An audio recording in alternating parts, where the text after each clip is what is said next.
rơi rụng tả tơi khắp sân. Dòng nhật ký viết thay bao nỗi niềm trao đến em. Thời gian không em với anh sao thật dài, vì bên cạnh anh đã vắng em trong đời. Không còn nữa những đêm khi ta cùng nhau ngắm sao, từng hồi ức khắc sâu mãi không mờ phai. Theo tháng năm chẳng còn ý nghĩa nếu thiếu em trong đời.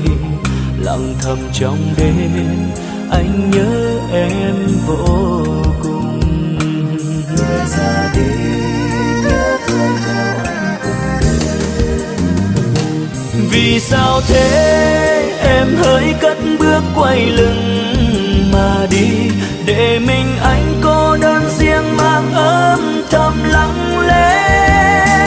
Gió đông về vội vàng buốt tim đau bơ vơ khóc than, phải làm sao xóa dịu đi những vết thương lòng.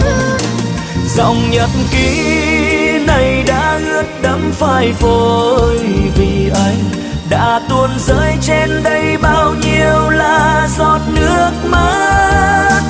Vào vị trí của anh em mới biết đau như thế nào, dường như trong em anh cứ như vô hình.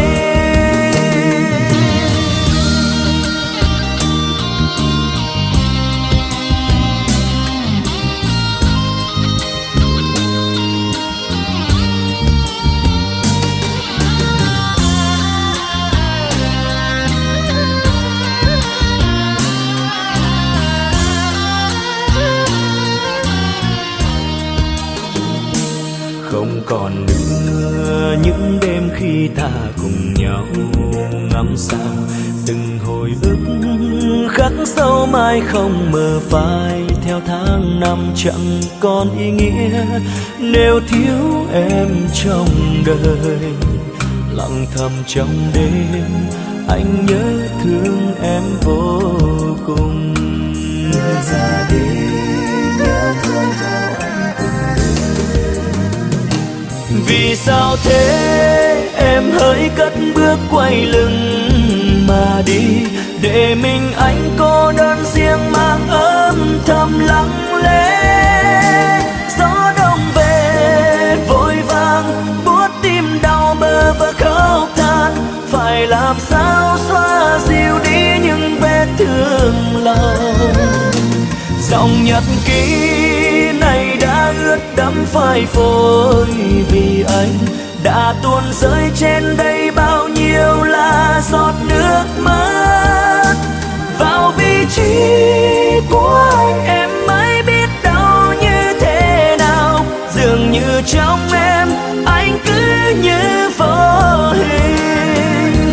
Vì sao thế em hỡi cất bước quay lưng mà đi, để mình anh cô đơn riêng mang ấm thầm lặng lẽ. Gió đông về vội vàng buốt tim đau bơ vơ khóc than, phải làm sao xóa dịu đi những vết thương lòng. Dòng nhật ký này đã ướt đẫm phai phôi, vì anh đã tuôn rơi trên đây bao nhiêu là giọt nước mắt. Vào vị trí của anh em mới biết đau như thế nào, dường như trong em anh cứ như